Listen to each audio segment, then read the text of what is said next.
রিনা, তাহলে আজকে কি খাবে? মোচা কি দিয়ে? আলু দিয়ে। আলু? শুধু আলু? জানোই না কি দিয়ে রান্নার জন্য বলছে আলু দিয়ে। বেশ, মোচাটা কেটে নি, তুমি ঝুড়িটা ধরো। হ্যাঁ ধরো। হ্যাঁ, এক কোপেই কেটে দিয়েছি। ধরো, ফেলো না যেন, ভালো করে ধরো। দেখি তো বন্ধুরা, এটা হলো সিঙ্গাপুরি কলার মোচা। তো আজ আমি যেভাবে রান্না করা দেখাবো সেভাবে যদি তোমরা রান্না করো তো ভীষণ আস্বাদ হয় খেতে। একদম এইভাবে ট্রাই করো। তো চলো দেখি কিভাবে আজ আমি এটাকে রান্না করি। একদম ভিন্ন স্বাদের আজকে রান্না করব। আমার স্বদেশী ঘরকন্যায় তোমাদের সবাইকে আবারও অনেক অনেক স্বাগত। তো চলো ভিডিওটা একদম শুরু করি। বন্ধুরা, অনেক সময় মোচা তেতো হয়, আমরা রান্না করি বুঝতে পারি না, কিন্তু আজ যেভাবে আমি দেখাবো মোচাটা কিভাবে মানে মিষ্টি হয়ে যাবে বুঝতেও পারবে না তোমরা। একদম তেতো মোচা থাকলেও সুন্দরভাবে মিষ্টি হয়ে যাবে। এইভাবেই তোমরা কাটবে। আপাতত এখন বেছে নিই, বেছে রেডি করি।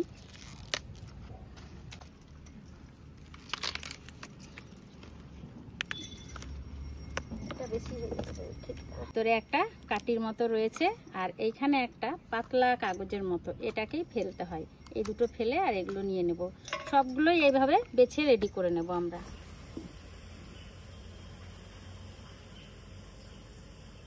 এরিনা, মোচাটা কি ভালোবাসো খেতে? হ্যাঁ, বলছি মোচাটা কি আলু দিয়ে হবে? আলু তো দেবই, কিন্তু একটা যে গুরুত্বপূর্ণ জিনিস রয়েছে সেটা এখন বলা যাবে না, রান্নার সময় দেখতে পাবে, তোমরাও দেখতে পাবে। আর হ্যাঁ বন্ধুরা, মোচা বাছার সময় অবশ্যই হাতে একটু তেল লাগিয়ে নেবে, তাহলে হাতটা কালো হবে না। আর এখনকার দিনে তো অত সময় নেই বাছার, তো কি করতে হবে, শুধু কাঠিগুলো বেচে না কুচিয়েও প্রেসারে সিটি লাগিয়ে নিলে 8-10টা একটু খাবার সোটা দিয়ে সুন্দর গলে যায়। তারপরে জলটা ঝরিয়ে চটকে নিলেই একদম গুঁড়ো হয়ে যায়, কাটার প্রয়োজনই হয় না। এবার আমার সময় রয়েছে তাই আমি কুচিয়ে নেব। যাদের হাতে একদম সময় কম তারা ওইভাবে করেও খেতে পারো। আর মোচাতে প্রচুর প্রচুর আয়রন রয়েছে, যেটা আমাদের মেয়েদের জন্য খুব দরকার। আর এটা বেছে নেব। আজকে খুব দারুণ করে রান্না করব, যা যা দেব দেখতে থেকো শুধু, খুব ভালো হবে। আমি তো ভীষণ ভালোবাসি মোচা খেতে। তুমি ভালোবাসো? তোমাদের বাড়িতে করে রান্না? হ্যাঁ। ব্যাস, আমাদের প্রায় বাছা শেষ হয়ে এলো, আর অল্প রয়েছে, বেছে নেব। এই যে জল নিয়েছি, দিয়ে দেবো হলুদ। আর হ্যাঁ বন্ধুরা, আমি এটা যেহেতু টাটকা টাটকা করছি তাই হলুদ দিলাম। আর তোমরা যদি আগের দিনে বেছে রাখো বা মোচা তেতো হওয়ার ভয় থাকে, এই জলে একটু চুনের পরিমাণ দিয়ে নিলেই অল্প একটু, আর মোচাটা কেটে ভিজিয়ে দিলেই একদম তেতো থাকলেও বিপরীত মিষ্টি হয়ে যাবে। একদম সত্যি তেতোটা কেটে যাবে। তোমরা একবার ট্রাই করে দেখো। তো চলো মোচা কেটে রেডি করে নিই। পিছলে যাবে শুধু, একদম সরু সরু করে কেটে নিতে হবে। আর বললাম, যাদের কাটার সময় নেই প্রেসারে সেদ্ধ করে নিলেও হয়। সবগুলো এইভাবে কেটে আমি রেডি করে নেব।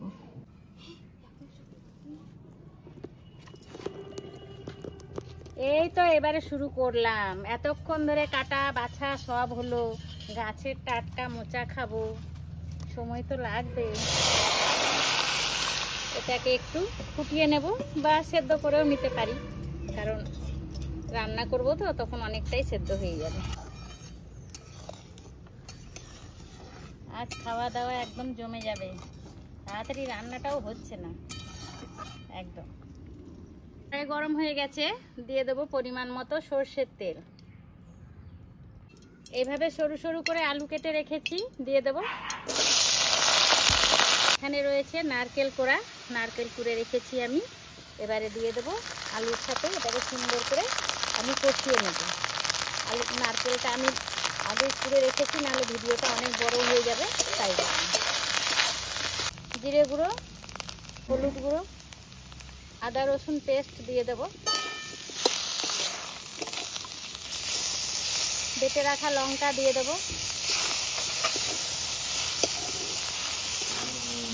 বেটে রাখা পেঁয়াজ দিয়ে দেব। স্বাদ মতো দিয়ে দেবো লবণ।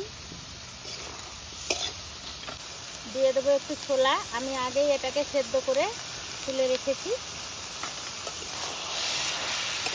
না সব ছোলা তো লাগবে না গো, তো ছোলাটা সেদ্ধ করা রয়েছে, খাবে নাকি একটু নুন দিয়ে? হ্যাঁ। খেয়ে দেখো একটু কেমন লাগে। নষ্ট করব, রাত্রিরে ভিজিয়ে সেদ্ধ করে নিয়েছি, মোচাতে দেবো তাই।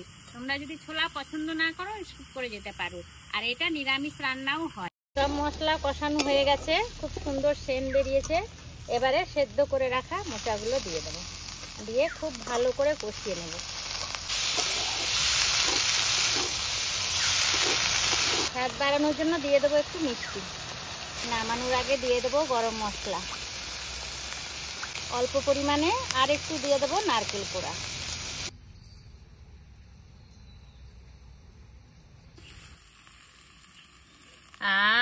গন্ধতে আমার একদম খিদে পেয়ে গেছে বন্ধুরা, এতগুলো ভাত খাবো আজকে। তুমি খাবে না? আর বন্ধুরা, তোমাদের কি দেখে লোভ লাগছে নাকি কমেন্টে জানিও, আর এইভাবে করে খেও। তবে যাদের গ্যাস অম্বলের প্রবলেম আছে নারকেলটা স্কিপ করে যেতে পারো। আর ডাল ভিজিয়ে রেখে ডাল বেটে ছোট ছোট করে বড়া করে সেটাও দেওয়া যায়, তাহলেও খেতে কিন্তু খুব ভালো লাগে। তো চলো এবারে নামানোর পালা। নাম হয়ে গেছে, এবারে সব ঢেলে নেবে বাটিতে। আজকে পরিবেশন করার দায়িত্ব ওর, রান্নাটা আমি সেরেছি। সবটাতে আমি একা করব না, ওদেরকেও তো করতে হবে। তো বন্ধুরা, আমার কিন্তু আর তস হয়েছে না একদম। আমি একা নয়, সবাই অপেক্ষা করে রয়েছে নারকেল দিয়ে মোচা খাবে বলে, কারণ এটা খুবই টেস্টি রান্না হয়। একবার তোমরা অবশ্যই বাড়িতে ট্রাই করো। একটু ট্রাই তো করতেই হবে। কেমন হয়েছে? ভীষণ গরম, তুমি একটু ট্রাই করো না। গরম আছে কিন্তু ফুদাও। সত্যি বন্ধুরা, না খেলে বুঝতে পারবে না, আজকে রান্নাটা ফাটাফাটি হয়েছে, এখন খাওয়া দাওয়াটা জমে যাবে। খুব সুন্দর। ভালো হয়েছে না? দারুণ হয়েছে খেতে। তো বন্ধুরা, রান্নাটা তো তোমরা প্রথম থেকে দেখলেই, এবার পালা হলো আমাদের সবার খাওয়া। তো তোমাদের ভিডিওটা কেমন লাগলো কমেন্ট করে জানিও, আর যদি ভালো লাগে লাইক কমেন্ট শেয়ার অবশ্যই করো। আর নিচে যে বেল আইকনটা রয়েছে প্রেস করে রেখো, যাতে আমি ভিডিও ছাড়লে নোটিফিকেশনটা তোমাদের কাছে আগেই চলে যায়। তাহলে আজ এখানেই শেষ করি, আবার দেখা হচ্ছে পরের ভিডিওতে। সবাই ভালো থেকো, সুস্থ থেকো, টাটা করে দাও, টাটা।